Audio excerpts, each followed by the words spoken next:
Well, you know, it's nearly the end of February, and, well, the DJB figurine is going to go off sale soon. It ends on the 3rd of March, and as you can see, 38% funded. Now, I believe a week ago, when I checked this out, it was 372 sold, and now it's 380. So, in about a week, the developers are selling one DJB figurine a day. This is, I mean, it's a shambolic failure on the behalf of, like, the developers, but I guess kind of a little bit the TDS community, except for the fact that the TDS community, most of them probably couldn't afford this, because $60 plus shipping, yeah, I really doubt that people would actually want to buy this. When you compare this to, say, the plushies, when the plushies are, like, what, bigger? I mean, I wouldn't say they were higher quality. I think this is better quality because plastic compared to, what is it, styrofoam or something? But yes, we are only a mere 620 figurines sold from it, even if it's hitting the first target. You know, the first target which everyone is meant to achieve on Kickstarters. No, we couldn't even get 1,000. Bearing in mind that there were aspirations for 6,000 figurines sold, but we could only get 380. And I don't think the developers are even going to push for the last, what, 620 sales, because we are so far away. And in fact, in the first week, we only got 250. So in about 4 weeks, or 3 weeks, we managed to sell only 100 DJB figurines, which is shambolic. So, as expected, well, as I think would happen is, if we don't reach the 1,000 figurines sold to the DJB figurine, then the products won't be made, and anyone who order this will receive a full refund. Now, I also do believe that this applies to the in-game skin as well. You won't get the in-game skin if the target isn't reached to 1,000. We aren't getting this skin. Now, I don't know if this skin is actually made in the game. I would have to assume that there's some partial things, but it looks like, actually, looking on closer glance, that this is a render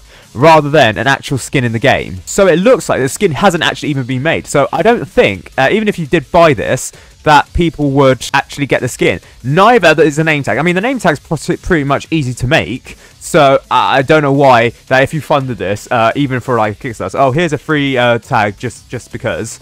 I don't know, by the way, if the full refund is for like shipping as well, because it just seems like logistically it's the product.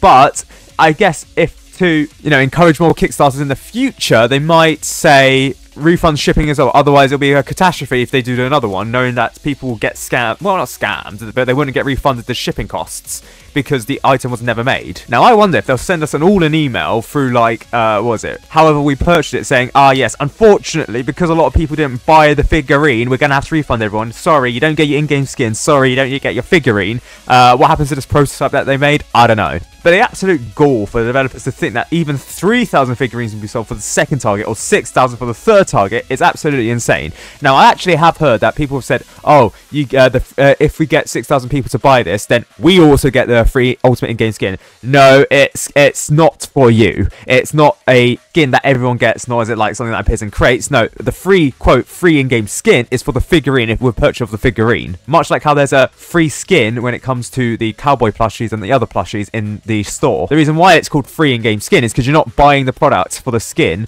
So that way, if you say refund the plushie, then the skin is automatically revoked as well. Because again, you technically, by calling it a free in-game skin, it's like calling something a free upgrade. If you were to get refunded, then you do not get compensated for the loss of the skin that you would have used because you didn't buy it for that. It happens in train stops in the United Kingdom as well. In first-class intercity trains, you get a meal with your service. However, because it's a complimentary meal, aka a free meal, if the service isn't provided due to like train delays or whatever, technically, the train company isn't liable to pay that back or the cost of the meal back because it's complimentary and free, which I guess is the same for this, but in most cases, I believe that due to goodwill, the Juniper Create Support will give you a skin code that is linked to the purchase, and it has happened in the past where people have tried to scam skins out of it, and people have gotten banned over it, or at least stat wiped, as far as I'm aware.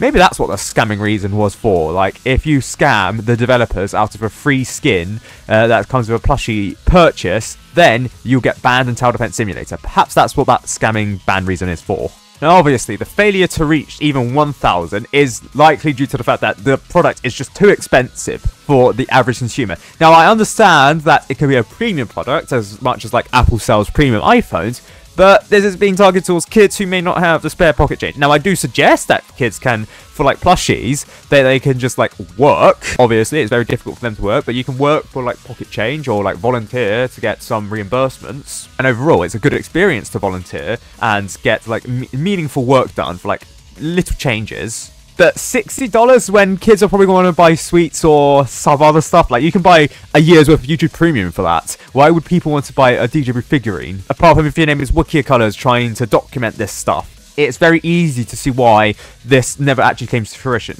Now, I guess the other reasons include the fact that it was never clear that the free in-game skin would be applied to only the people who bought it, because it's the same for, like, the plushies, right? When you buy the plushie, before it's even released, when it's in pre-order, you get the skin code automatically. Now, this is not the case for this, which is probably why that this was decreased massively, the amount of sales, because you didn't automatically get a free in-game skin. If there were to be a free in-game skin, immediately after you buy the DJ figurine as part of a Kickstarter, then I'd imagine that there is every chance that you probably get the 1,000 figurines sold, as people are completionists in the game. That's why some people actually buy the plushies, and that's why I believe for the Pyromancer plushie, it had a stock of 2,000 and it actually sold out. So it's not like the demand isn't there, and it's like this is half the cost basically of this. So for plushies, the demand is evidently there, and developers could have easily made this work if it may have been cheaper, if it was clear that this was going to be, if you like given codes immediately after you bought it, even if the Kickstarter never actually got the figurine to be manufactured. It is so easy for developers to have made this work. But it just didn't. Is that the fault of the TDS community? Partially. Is that the fault of the developers? Partially as well. In every case, I think my credit card is going to be debited about £70 back. Unless I get the in-game skin for some reason, which I don't think that's the case. I don't even know what the skin is even called. I mean, if this was supposed to be a plushie, maybe it'll be different. The fact that people said that this is poor quality plastic as well probably factored into this. I mean, I don't personally agree 100% with that. It's like Jazzware's stuff. They also have like similar quality to this. So yes, the failure of the TDS community has led to this not being sold. Oh well. I can safely assume that's not going to be sold because we are 2 days away and there's only 38% funded. If all of a sudden a Sheikh Mansour from, I don't know, the back arse of Saudi Arabia all of a sudden funds this instead of Manchester United or something, then, well, very good. But otherwise, I don't think it's going to happen. The developers could argue that the startup cost for this $60 was actually quite reasonable because it cost like, I don't know, $50 or $40 to manufacture, which, I mean, fair enough. But I guess there is like some profit margin that the developers had anticipated, maybe like 10 or 20%, and they've just charged it onto the community. Now, as a Kickstarter thing, I don't know if that's appropriate. I don't know if it's like start off your profit small before scaling up. After all, for a Kickstarter, the scale, these economies of scale isn't going to be there as you encourage more people to buy it. They only happen if you can like make it cheaper, and then if more people can buy it, then therefore reduces the costs to manufacture this, thereby increasing economies of scale. I am no economist, but I believe if the DJ figurine wasn't even started as a Kickstarter, it probably would have sold more, maybe even to break even. Then again, I don't know. I don't know how much it actually costs to manufacture this plastic. People have said it costs like $10 or something, and in fact, that doesn't even say star properly. I don't know. I don't think this is something conventionally made on like a 3D printing machine. It does look like a company should make this, but then again, I don't know. I'm not a manufacturer of plastics or toys, so if anyone in the industry does want to hit me up and I can give them a tour of the Paradoxum Games studio manufacturing hub in China, then go ahead. I would like a tour of that, please.